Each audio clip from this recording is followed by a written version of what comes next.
Hello बच्चों, कैसे हो आप सब। Welcome to Sigma e learning centre. And सबसे पहले तो सॉरी फॉर द डिले। 3 दिन से 4 दिन से लेक्चर नहीं आया। मैं थोड़ा सा बिजी चल रहा था, मेरा एग्जाम था, तो इस वजह से मैं लेक्चर डिलीवर नहीं कर पाया।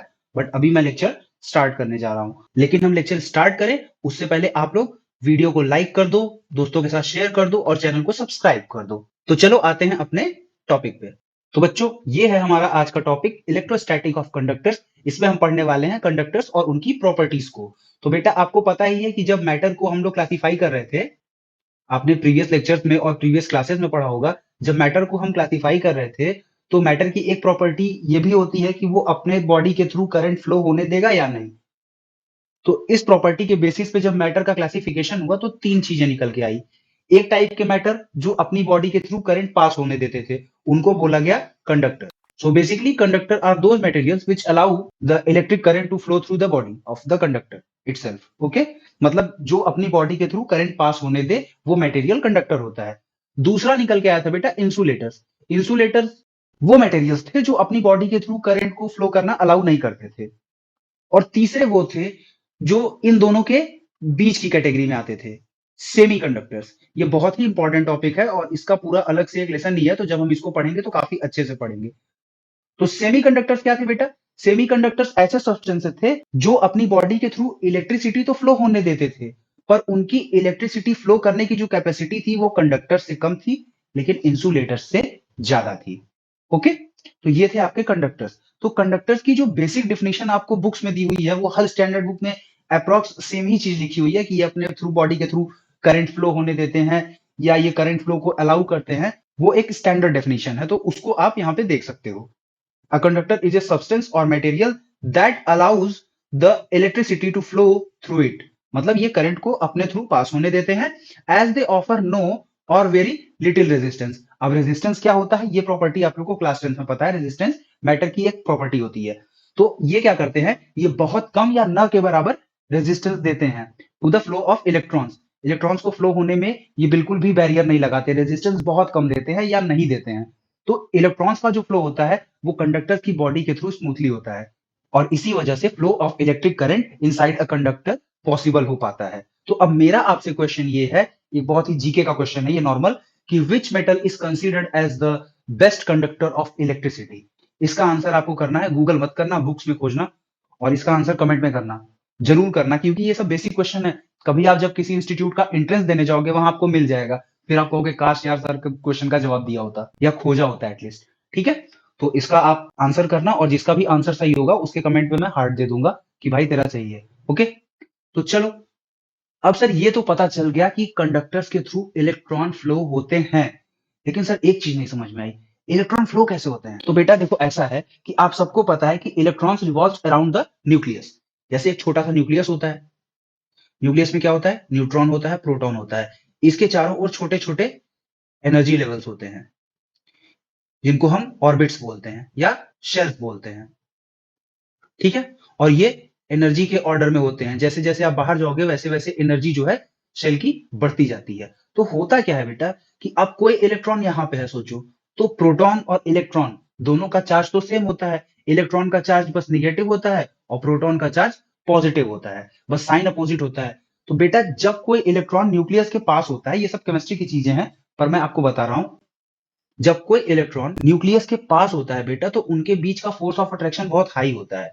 और जैसे जैसे बेटा ये न्यूक्लियस से दूर वाली शेल्स में जाता है तो वैसे वैसे इसकी एनर्जी बढ़ती जाती है और जो इनके बीच का इलेक्ट्रोस्टैटिक फोर्स होता है बेटा वो कमजोर होते जाता है। तो इसकी वजह से क्या होता है कि ये जो इलेक्ट्रॉन्स होते हैं, ये कंडक्टर, मैं स्पेसिफिकली कंडक्टर की बात कर रहा हूं, तो जो कंडक्टर के मटेरियल्स होते हैं उन मटेरियल्स के एटम्स में जो इलेक्ट्रॉन्स होते हैं वो न्यूक्लियस से काफी लूजली बाउंडेड होते हैं। मतलब इतने लूजली बाउंडेड होते हैं कि थोड़ी सी भी इनको एक्सटर्नल एनर्जी मिले in the form of external electric field तो ये पूरी मेटेलिक बॉडी में फ्रीली मूव करने लगते हैं। मींस ये अपना न्यूक्लियस छोड़ के मूव करने लगते हैं। बट एक चीज ध्यान रखना कि ये बॉडी के अंदर ही मूव करते हैं, ऐसा नहीं है कि ये अपने कंडक्टर की बॉडी छोड़ के ही बाहर निकल जाएंगे, ऐसा नहीं होगा।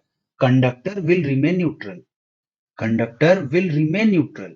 जैसे कंडक्टर था वैसे ही रहेगा। अगर इसके ऊपर नेट चार्ज जीरो था तो नेट चार्ज इसके ऊपर जीरो ही रहेगा, ऐसा नहीं कोई इलेक्ट्रॉन निकल के बाहर चला जाएगा। बट वो इनसाइड द कंडक्टर फ्री रहेगा for any kind of movement, ठीक है, किसी भी डायरेक्शन में मूव कर सकता है। तो ये इलेक्ट्रॉन्स जो होते हैं इनको हम फ्री इलेक्ट्रॉन्स कहते हैं। तो सर चले आगे। अब सर हमने पढ़ लिया कि हाँ फ्री इलेक्ट्रॉन्स होते हैं, और कई टीचर बोलते हैं कि इनफाइनाइट नंबर ऑफ इलेक्ट्रॉन्स होते हैं। तो देखो बेटा, इनफाइनाइट नहीं होते, ह्यूज नंबर ऑफ इलेक्ट्रॉन्स होते हैं inside a conductor. Huge number से आप समझ लो 10 to power 18, 10 to power 19, this type of amount आप उसको कंसीडर कर सकते हो, बट इनफाइनाइट नहीं होते। तो बेटा हम लोग शुरुआत करते हैं सबसे पहली प्रॉपर्टी से, जिसको मैं लिखने जा रहा हूं बोर्ड पे, आप भी अपने नोटबुक में लिख लो। क्या लिख दिया बेटा मैंने? Electric field inside a conductor is always zero. Make sure कि हम इलेक्ट्रोस्टैटिक्स पढ़ रहे हैं बेटा। इलेक्ट्रोस्टैटिक्स मतलब स्टैटिक चार्जेस की प्रॉपर्टी हम पढ़ रहे हैं। तो आप यहाँ पे अपना वो लॉजिक मत लगा देना क्वांटम वाला कि सर सेल लगा देंगे तो आप तो बोल रहे थे जीरो होती है, वो अलग केस है, ठीक है। नॉर्मली अगर चार्ज स्टैटिक है तो हम क्या कंसीडर करते हैं, कैसे प्रॉपर्टीज को कैलकुलेट करते हैं, वो पूरा एक डिफरेंट फिनोमिना है। और जब चार्ज मूवमेंट करता है उस टाइम पे उसकी प्रॉपर्टीज कैसे वेरी करती हैं, वो एक complete different part of physics है, ठीक है। तो अभी हम बात कर रहे हैं इलेक्ट्रोस्टैटिक्स में। तो किसी भी कंडक्टर में बेटा इनसाइड, मतलब जो किसी भी कंडक्टर की बॉडी होती है उसके अंदर जो इलेक्ट्रिक फील्ड होती है वो हमेशा जीरो होती है। नो मैटर आप उसको कितनी भी ज्यादा हैवी इलेक्ट्रिक फील्ड में रख दो, मींस चाहे 100 न्यूटन पर कूलम की इलेक्ट्रिक फील्ड में रख दो या 1000 न्यूटन पर कूलम की इलेक्ट्रिक फील्ड में रख दो, लेकिन जो कंडक्टर की बॉडी के अंदर इलेक्ट्रिक फील्ड होगी वो जीरो होगी। ओके, अब आओ बेटा इसको समझते हैं डिटेल में। अब बेटा देखो, जैसे ये कंडक्टर के दो शेप मैंने लिए हैं, दोनों ही कंडक्टर्स हैं, ठीक है। तो मान लो बेटा ऐसे इसमें। अब बेटा देखो, अगर कंडक्टर आपका पहले से न्यूट्रल है, उस पर कोई चार्ज नहीं है, तब का हम केस डिस्कस कर रहे हैं। अगर उसको कोई चार्ज देंगे तो क्या होगा, वो हम आगे की प्रॉपर्टी में डिस्कस करेंगे। देखो बेटा, यहां पे भी जितने नंबर ऑफ इलेक्ट्रॉन्स होंगे, मान लो n नंबर ऑफ इलेक्ट्रॉन्स हैं, तो n नंबर ऑफ प्रोटॉन्स भी होंगे। तो होगा क्या कि नेट चार्ज जो होगा इनसाइड द कंडक्टर क्या होगा, net charge inside the conductor तो जीरो हो गया सर, क्योंकि जितने नंबर ऑफ इलेक्ट्रॉन्स हैं उतने ही नंबर ऑफ प्रोटॉन्स हैं, और इलेक्ट्रॉन का चार्ज होता है माइनस ई, प्रोटॉन का चार्ज होता है प्लस ई। तो जब दोनों का नंबर सेम है तो ये दोनों जब साथ में जुड़ेंगे तो क्या करेंगे, कैंसिल करके चार्ज जीरो कर देंगे। तो नेट चार्ज, अगर कोई एक्सटर्नल इलेक्ट्रिक फील्ड नहीं लगी है, कोई एक्सटर्नल इलेक्ट्रिक फील्ड नहीं लगी है, तब अगर कंडक्टर न्यूट्रल है तो उसके अंदर कोई भी चार्ज नहीं है इनसाइड, नेट चार्ज की मैं बात कर रहा हूं, ठीक है।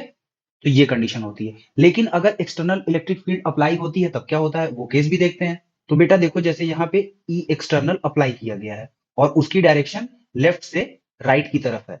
ओके, तो अब यहाँ पे क्या होगा बेटा कि इसके पास बहुत सारे इलेक्ट्रॉन है, तो इलेक्ट्रॉन इलेक्ट्रिक फील्ड की डायरेक्शन के अपोजिट मूवमेंट करते हैं, और ये फ्री भी हैं। तो ये सारे कंडक्टर के इस साइड पर आ जाएंगे, और ऑब्वियस सी बात है कि पॉजिटिव चार्ज को रिपेल किया जाएगा इलेक्ट्रिक फील्ड के थ्रू। तो सारे पॉजिटिव चार्ज, मतलब सारे मतलब पूरे मटेरियल के सारे नहीं, सफिशियंट नंबर ऑफ चार्ज। अब वो सफिशियंट नंबर ऑफ चार्ज क्या चीज है वो मैं आपको अभी आगे बताने वाला हूं। देखो बेटा क्या होगा कि जब एक पॉजिटिव चार्ज इधर आ गया राइट पे और एक निगेटिव चार्ज इधर आ गया लेफ्ट साइड पे, ये कंडक्टर का लेफ्ट है और ये कंडक्टर का राइट है। तो देखो बेटा, पहले एक इलेक्ट्रॉन इधर आया और एक पॉजिटिव चार्ज इधर गया, तो इनकी वजह से क्या बीच में एक इलेक्ट्रिक फील्ड नहीं जनरेट होगी जिसकी डायरेक्शन इधर होगी? बेटा यहाँ पॉजिटिव चार्ज है और यहाँ पे एक निगेटिव चार्ज है, तो इनके बीच में भी तो फोर्स ऑफ अट्रैक्शन लगेगा, इनके बीच में भी तो इलेक्ट्रिक फील्ड जनरेट होगी चार्जेस की वजह से, और इलेक्ट्रिक फील्ड जो जनरेट होगी उसकी डायरेक्शन कैसी होगी?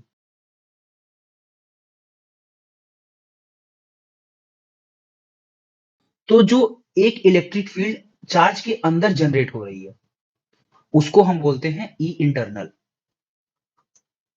लेकिन बेटा बताओ, यहां तो इलेक्ट्रिक फील्ड हैवी है एक्सटर्नल, तो सिर्फ एक इलेक्ट्रॉन तो आएगा नहीं, ऐसे 2 3 4 10 20 50 100 1 लाख 2 लाख 1 करोड़ इलेक्ट्रॉन्स इधर आएंगे, और उतने ही नंबर ऑफ पॉजिटिव चार्ज इस साइड पे जाएंगे। तो होगा क्या कि जैसे जैसे बेटा ये चार्जेस अपनी पोजीशन को स्टैब्लिश करते जाएंगे लेफ्ट और राइट पे, तो इनके बीच की जो इंटरनल इलेक्ट्रिक फील्ड है उसकी स्ट्रेंथ बढ़ती जाएगी, क्योंकि चार्ज बढ़ते जा रहा है अंदर। तो आप बताओ, एक टाइम ऐसा आएगा जब ई एक्सटर्नल जो है वो ई इंटरनल के बराबर हो जाएगा, और जब ई एक्सटर्नल बराबर हो जाएगा ई इंटरनल के, तो एक बात बताओ बेटा कि यहां जो चार्जेस होंगे इस रीजन में, जो चार्जेस होंगे इस रीजन में, यहां पे वो किसी इलेक्ट्रिक फील्ड को एक्सपीरियंस करेंगे क्या? नहीं, क्योंकि नेट इलेक्ट्रिक फील्ड क्या होगी?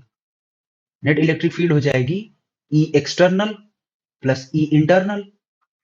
लेकिन ये दोनों इक्वल हैं, बस डायरेक्शन अपोजिट है। तो ये क्या हो जाएगा?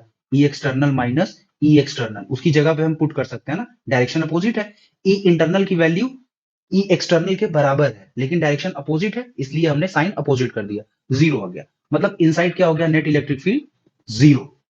सेम केस बेटा इस वाले शेप के कंडक्टर में भी अप्लाई होगा। यहां पे भी अब जो इनसाइड चार्जेस होंगे, अंदर के जो रीजन, ये जो रीजन है, इसमें जो चार्जेस होंगे निगेटिव या पॉजिटिव, वो किसी भी इलेक्ट्रिक फील्ड को एक्सपीरियंस नहीं करेंगे, क्योंकि जो बाहर की इलेक्ट्रिक फील्ड है और जो अंदर इलेक्ट्रिक फील्ड जनरेट हुई है इन चार्जेस के मूवमेंट की वजह से, उन दोनों का मैग्नीट्यूड सेम है, डायरेक्शन अपोजिट है, तो वो दोनों एक दूसरे को कैंसिल आउट कर देते हैं। अब ये सब सोचोगे आप लोग कि सर ये सब होने में बहुत टाइम लगता होगा। नहीं बेटा, ये सब एक इंस्टेंस में होता है, एक इंस्टेंट लगता है, माइक्रो सेकेंड्स में होता है, नैनो सेकेंड्स में ये तुरंत हो जाता है। तो मतलब आपको ऐसा कुछ फील नहीं होगा कि कोई इलेक्ट्रिक फील्ड है।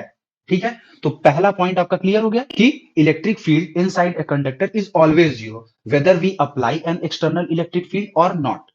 तो पहला क्या आपको निकल के आया? ई इंटरनल, मतलब electric field inside a conductor, internal का मतलब मैं वही लिख रहा हूं, is zero always whether we apply an external electric field on the conductor और नॉट। ये पहली चीज हो गई। अब बेटा अगर आप में से कुछ लोगों को कंफ्यूजन हो इस बात का कि सर ये चार्जेस मूव करते हैं तो क्यों मूव करते हैं, तो मैं आपको ये भी बता दे रहा हूं।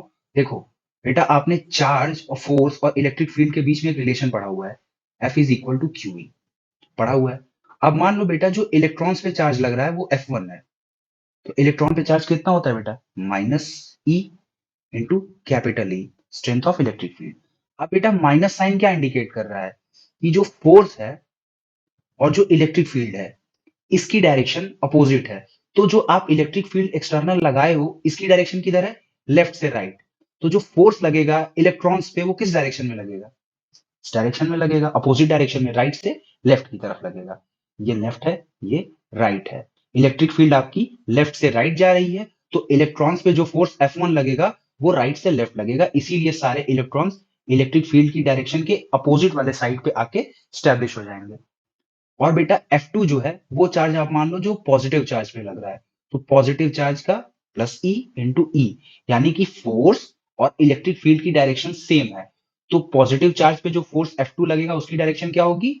Same as the direction of electric field, external electric field. तो ये एक्सटर्नल इलेक्ट्रिक फील्ड के डायरेक्शन में होता है, इसीलिए ये पर्टिकुलर इस साइड आता है और निगेटिव चार्ज इस साइड आता है। यहां तक कोई दिक्कत? चलो बच्चा आगे चलते हैं। एक प्रॉपर्टी बेटा मैं फिर लिखने जा रहा हूं, इसको भी आप लिख लो पहले। Volume charge density inside a conductor is zero, that is rho is equal to zero. Rho की वैल्यू क्या होती है? रो की वैल्यू होती है net charge inside a conductor, net charge upon given volume. जो भी वॉल्यूम दिया गया है उसमें नेट चार्ज कितना है, इसका रेशियो क्या कहलाता है? इसका रेशियो कहलाता है वॉल्यूम चार्ज डेंसिटी। अब बेटा आपने गॉस का लॉ पढ़ा हुआ है, तो गॉस का लॉ क्या बोलता है? एप्सिलॉन नॉट होता है। आपको पहली प्रॉपर्टी से क्या पता है कि ई, मतलब ये इलेक्ट्रिक फील्ड कौन सी है? इनसाइड द कंडक्टर की हम बात कर रहे हैं, तो ई इनसाइड हमेशा क्या होता है बेटा? जीरो होता है। तो ये जो साइड है ये पूरी जीरो हो जाएगी। Zero is equal to Q enclosed upon epsilon naught. ये क्या इंप्लॉय कर दिया बेटा? कि Q enclosed is equal to zero. अब बेटा एक बात बताओ, जब इनसाइड कोई चार्ज ही नहीं है, बोल दिया ना क्यू इनसाइड, क्यू इनसाइड मतलब जो नेट चार्ज होता है बेटा। चार्ज से मेरा मतलब ये नहीं है कि वहां पे इलेक्ट्रॉन या प्रोटॉन नहीं होंगे, चार्ज से मेरा मतलब है कि बॉडी पे कोई नेट चार्ज नहीं होगा। तो जब बेटा बॉडी पे कोई नेट चार्ज नहीं होगा तो रो आप कैसे निकालोगे? रो क्या बोलता है? रो यही बोलता है ना, नेट चार्ज अपॉन वॉल्यूम। तो जब चार्ज जीरो हो गया, नेट चार्ज, तो कोई भी वॉल्यूम हो उससे फर्क नहीं पड़ता। Zero divided by any number except zero is always zero. अब इन्फिनिटी की भी बात मत कर लेना यहाँ पे। मतलब रो क्या हो गया? जीरो हो गया। मतलब volume charge density of A conductor is zero. Okay, अब आओ बेटा तीसरी प्रॉपर्टी पे। मैंने आपको पहले ही बोला था ये चीज कि बेटा अभी मैं कंडक्टर को न्यूट्रल लेके चल रहा हूं, जब चार्ज का केस आएगा तो मैं चार्ज बताऊंगा। तो अभी मैं चार्ज की बात करता हूं। सपोज करो बेटा ये एक कंडक्टर है, कोई भी रैंडम शेप का कंडक्टर है। अब बेटा इसके अंदर का net charge Q inside is equal to 0, ठीक है। अब ये इसकी आइडियल कंडीशन है जो आपको पता है कि E इंटरनल जो है वो क्या है, 0 है, आपको पता है। रो जो है वो 0 है। ये दोनों चीजें आपको पहले से पता है। ये प्रॉपर्टी 1 है, ये प्रॉपर्टी 2 है, और प्रॉपर्टी 1 और 2 का जो रिजल्ट है वो ये है, बोलता है कि भैया Q इनसाइड जो होता है, net charge inside the conductor 0 है। तो अगर क्या होगा बेटा, हम ढेर सारा पॉजिटिव या निगेटिव चार्ज ले आके इसमें इंजेक्ट कर दें, ढेर सारा चार्ज ले आके हम रख दें। अब देखो बेटा, यहाँ पे एक चीज है, आपको पहले से पता है कि कोई इलेक्ट्रिक फील्ड इंटरनली है नहीं, पहली चीज। और दूसरी चीज, जब आप इन सारे चार्जेस को ले आओगे तो ये आपस में एक दूसरे को रिपेल करेंगे, क्योंकि ये सेम नेचर के हैं। और जब ये रिपेल करेंगे तो अपने बीच का रिपल्शन मिनिमाइज करने के लिए क्या करेंगे, आपको पता है कि जो इलेक्ट्रोस्टैटिक फोर्स होता है वो डिस्टेंस के स्क्वायर के इनवर्सली प्रोपोर्शनल होता है, डिस्टेंस के स्क्वायर के। तो अगर दो चार्जेस के बीच का फोर्स ऑफ रिपल्शन कम करना है तो उन्हें क्या करना पड़ेगा, उन्हें अपनी बीच की डिस्टेंस बढ़ानी पड़ेगी। तो होगा क्या कि ये सारे चार्जेस खुद को ऐसे अरेंज करेंगे एकदम सरफेस पे आके कि इनके बीच का जो फोर्स ऑफ रिपल्शन हो वो मिनिमाइज हो जाए, मतलब जो भी मिनिमम हो सकता है। और ये एक तरीके का आप कह लो कि इक्विलिब्रियम में आ जाएंगे। अब बेटा फिर से वही चीज निकल के आई, देखो कि Q इनसाइड 0 है, आप उस पे चार्ज दे भी दोगे तो वो सारा चार्ज सरफेस पे फैल जाएगा। ये तो मैंने थ्योरेटिकल चीज आपको बता दी कि उनके बीच में इलेक्ट्रोस्टैटिक फोर्स जो है उसको मिनिमाइज करने के लिए वो एक दूसरे से दूर हो जाते हैं। और डिस्टेंस बनाने का सबसे अच्छा तरीका है कि एक दूसरे से जितनी भी मैक्सिमम दूरी आप अचीव कर सकते हो उतनी आप अचीव कर लो। तो कंडक्टर की बॉडी में सबसे ज्यादा डिस्टेंस कहाँ होगी, सरफेस पे ही होगी, एक सरफेस से दूसरी सरफेस। तो ये सारे चार्ज सरफेस पे इक्वली डिस्ट्रीब्यूट हो जाते हैं। अब उसका देखो बेटा, एक चीज आप इसको ऐसे भी देख सकते हो, मैंने आपको बता दिया रो इज इक्वल टू 0, मतलब वॉल्यूम चार्ज डेंसिटी तो 0 है, तो इसके वॉल्यूम में तो कोई चार्ज रहेगा ही नहीं। इसको आप पिछले एग्जांपल से समझो, अगर ये बेटा वॉल्यूम था, पूरा पूरा वॉल्यूम, अब इसमें आप कोई चार्ज दोगे और आप बोल रहे हो कि वॉल्यूम चार्ज डेंसिटी 0 है, तो इसका एक ही मतलब है कि अंदर कोई चार्ज है नहीं। और अंदर चार्ज नहीं होने के लिए चार्जेस कहाँ होना पड़ेगा, सरफेस पे। अगर अंदर कोई भी चार्ज हो गया तो फिर वॉल्यूम चार्ज डेंसिटी 0 कैसे होगी। वॉल्यूम चार्ज डेंसिटी होने का मतलब है सर कि अंदर कोई चार्ज एग्जिस्ट नहीं कर सकता। तो ये सारे चार्जेस घूम फिर के कहाँ आ जाएंगे, सरफेस पे। और सरफेस पे इस तरीके से आएंगे कि ये सारे चार्ज इक्विलिब्रियम में आ जाए। इक्विलिब्रियम इन द सेंस कि इनके बीच का फोर्स ऑफ रिपल्सन मिनिमम हो जाए।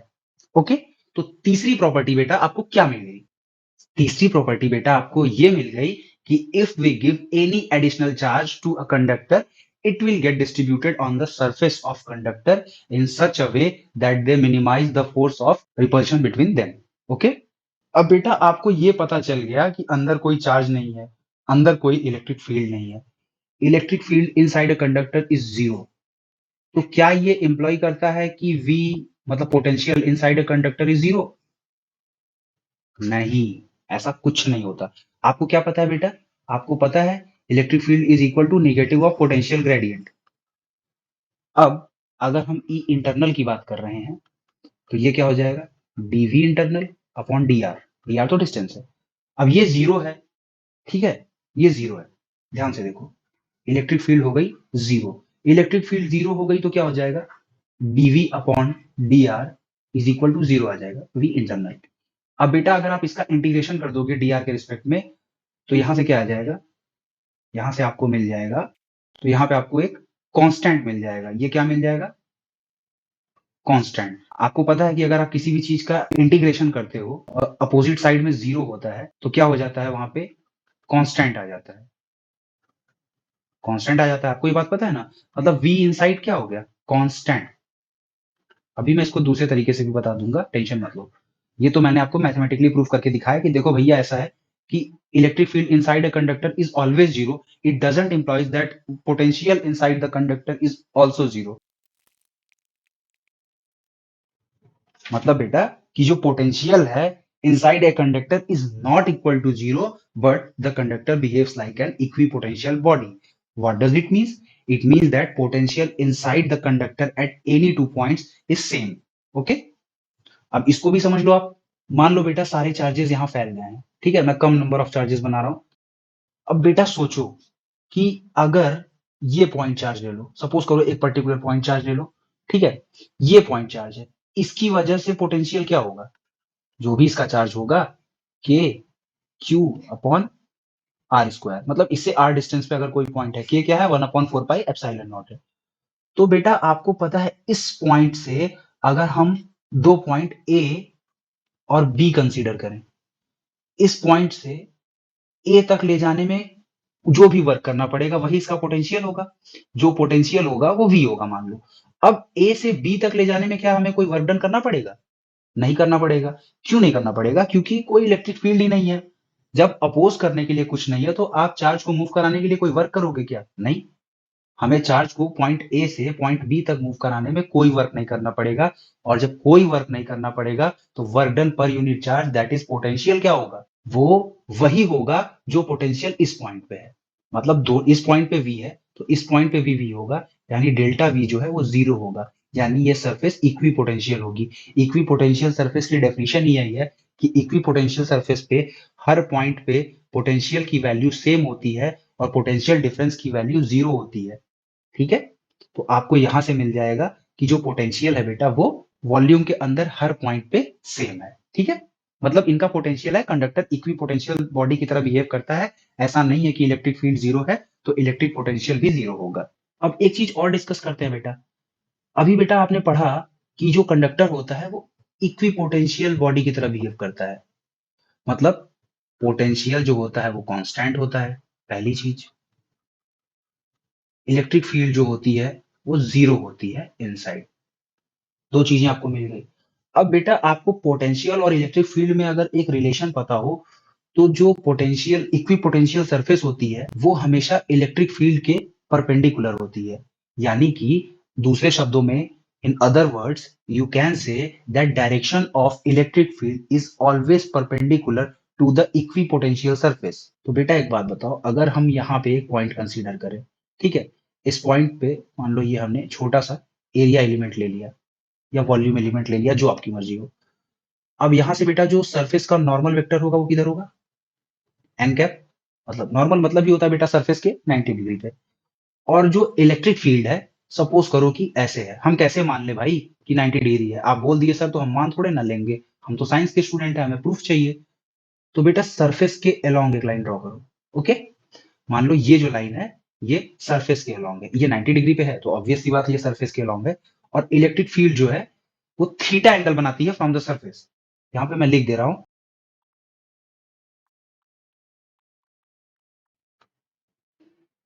अब बेटा आपने वेक्टर एनालिसिस पढ़ा हुआ है तो आपको पता है अगर ई इस लाइन से थीटा एंगल बना रहा है तो जो वेक्टर ई है इसके दो कंपोनेंट हो सकते हैं। इस लाइन के अलोंग जो कंपोनेंट होगा वो ई कॉस थीटा बन जाएगा, और इस लाइन के अलोंग जो वेक्टर कंपोनेंट हो जाएगा वो बन जाएगा ई साइन थीटा। अब बेटा एक बात बताओ, चार्ज सिर्फ यहीं तो होगा नहीं, चार्ज यहां भी होगा, चार्ज यहां भी होगा, चार्ज यहां भी होगा, हर जगह होगा। और इलेक्ट्रिक फील्ड हर जगह से निकलेगी, यहां से भी, यहां से भी, यहां से भी, मतलब बेसिकली हर पॉइंट से निकलेगी। तो बेटा जब ये cos थीटा वाला कंपोनेंट होगा तो इसके बगल वाला जो चार्ज है उसको रिपेल करेगा। बिल्कुल सही बात है। मैंने अभी आपको बताया था कि सारे चार्जेस जो भी आप किसी कंडक्टर को देते हो वो उसकी सरफेस पे आ जाते हैं और खुद को ऐसे डिस्ट्रीब्यूट करते हैं कि उनके बीच का जो इलेक्ट्रोस्टैटिक रिपल्शन है वो मिनिमम होता है। अब इस केस में आप क्या कर रहे हो? अगर इलेक्ट्रिक फील्ड थीटा एंगल बना रही है तो जो ये पॉइंट है और जो यहाँ पे एक पॉइंट चार्ज है, इन दोनों के बीच में एक फोर्स ऑफ रिपल्शन लगेगा क्योंकि इलेक्ट्रिक फील्ड है और सेम नेचर के चार्जेस हैं। तो ये इलेक्ट्रिक फील्ड क्या करेगी? इस चार्ज को पुश करेगी इधर की तरफ। अब ये चार्ज अगले चार्ज को पुश करेगा, ये चार्ज अगले चार्ज को पुश करेगा, और इस तरीके से इनका पूरा इक्विलिब्रियम डिस्टर्ब हो जाएगा। तो अगर ऐसा ना हो, क्योंकि आपको फोर्स ऑफ रिपल्शन मिनिमाइज करना है, अगर ऐसा ना हो कि ये चार्ज कोई भी पॉइंट चार्ज दूसरे पॉइंट चार्ज को सरफेस पे रिपेल करे, तो आप क्या चाहते हो? आप चाहते हो कि इसका जो सरफेस के अलोंग कंपोनेंट है वो जीरो हो जाए। लेकिन आपको पता है कि जो ई है वो तो जीरो नहीं है, क्योंकि ई है, एग्जिस्ट कर रहा है, आपने माना हुआ है कि इलेक्ट्रिक फील्ड है। आप मान रहे हो कि चार्ज की वजह से इलेक्ट्रिक फील्ड है तो वो जीरो नहीं है। अब ई जीरो नहीं है तो कॉस थीटा ही जीरो हो सकता है। और कॉस थीटा के जीरो होने का मतलब बेटा कि थीटा क्या आ गया? पाई/2, यानी कि 90 डिग्री। अब इसका क्या मतलब होता है? इसका मतलब होता है कि 90 degree is the angle between E and the line along the surface. यानी अगर आपको एक ऐसा सिस्टम क्रिएट करना है जहां पे सारे चार्जेस के बीच का जो फोर्स ऑफ रिपल्शन है वो मिनिमम रहे, सरफेसेस इक्विपोटेंशियल बनी रहे। ऑब्वियस सी बात है बेटा, जब चार्ज एक दूसरे से रिपेल करेंगे तो वहां फोर्स लग रहा है, फोर्स लग रहा है तो वर्क डन करना पड़ेगा, वर्क डन करना पड़ेगा तो दोनों पॉइंट का पोटेंशियल अलग अलग हो जाएगा। और आपने अभी प्रूफ किया है कि इक्विपोटेंशियल सरफेस होती है, तो ये आपके अजम्पशन के अगेंस्ट है। ऐसा ना हो इसलिए ई कॉस थीटा को आपको जीरो करना पड़ेगा। ई कॉस थीटा जीरो होने का मतलब कि जो इलेक्ट्रिक फील्ड है और जो सरफेस के अलोंग लाइन है उनके बीच का एंगल 90 होना चाहिए। इनके बीच का एंगल 90 कब होगा बेटा? जब ई हो जाएगा along the normal to the surface. ठीक है, तो यहां से आपको जो पांचवी प्रॉपर्टी निकल के आती है वो क्या निकल के आती है? वो आपको निकल के आती है, अब इस प्रॉपर्टी को मैं लिख नहीं रहा हूं, आपको ऐसे ही डिक्टेट कर दे रहा हूं। The direction of electric field vector is perpendicular to the equipotential surface. अब इसको अदर वर्ड्स में आप क्या लिख सकते हो? Electric field vector is always along the normal vector to the surface of the conductor. मतलब कंडक्टर की सरफेस से जो इलेक्ट्रिक फील्ड निकलती है वो कंडक्टर की सरफेस के हमेशा 90 डिग्री पे होती है, हमेशा। फिगर में नहीं बना हो तो भी ये 90 डिग्री ही होती है, ये जहां भी निकलेगी कंडक्टर से 90 डिग्री पर ही निकलेगी। तो ये पांच आपकी प्रॉपर्टीज थी। ठीक है बेटा, अब बेटा एक छोटा सा टॉपिक है जिसका नाम है शील्डिंग इफेक्ट। बेटा शील्ड मतलब समझते हो? एवेंजर्स देखी है, उसमें कैप्टन अमेरिका के पास एक शील्ड होती है। तो शील्ड क्या करती है? कोई भी ऐसी चीज जो आपको किसी दूसरी चीज से प्रोटेक्ट करे, वो शील्ड है उस पर्टिकुलर चीज के लिए जिससे वो आपको प्रोटेक्ट कर रही है। तो बेटा क्या होता है, अभी आपने पढ़ा कि कंडक्टर के अंदर इलेक्ट्रिक फील्ड जीरो होती है। तो अगर आप एक मेटालिक पूरा क्यूब ले लो, ये एक पूरा क्यूब है जो क्लोज्ड है, ठीक है, वो मैंने डायग्राम ऐसे बनाया, ये पूरा क्लोज्ड है। तो आपको ये दिख रहा है ओपन, बट आप ये अज्यूम करो ये पूरा क्लोज सरफेस है, ठीक है, ये चारों तरफ से बंद है। इसके अंदर आप एक मेटल बॉल रख दो, तो होगा क्या बेटा कि आप बाहर से जितनी मर्जी इलेक्ट्रिक फील्ड लगा लो, जितनी मर्जी, चाहे जितनी उसकी स्ट्रेंथ हो, लेकिन ये जो अंदर का चार्ज है ये उस इलेक्ट्रिक फील्ड के इफेक्ट से बिल्कुल बचा रहेगा, प्रोटेक्टेड रहेगा, शील्डेड रहेगा। ऐसा क्यों होता है? क्योंकि ये कंडक्टर की एक प्रॉपर्टी होती है। उस प्रॉपर्टी को हम शील्डिंग इफेक्ट ऑफ कंडक्टर भी कहते हैं। ठीक है, मैं उसको डिक्टेट कर रहा हूं या मैं खुद ही लिख दे रहा हूं, आप लोग इसको कॉपी कर सकते हो। अगर आपने नोट्स नहीं बनाई है तो आप कॉपी कर सकते हो।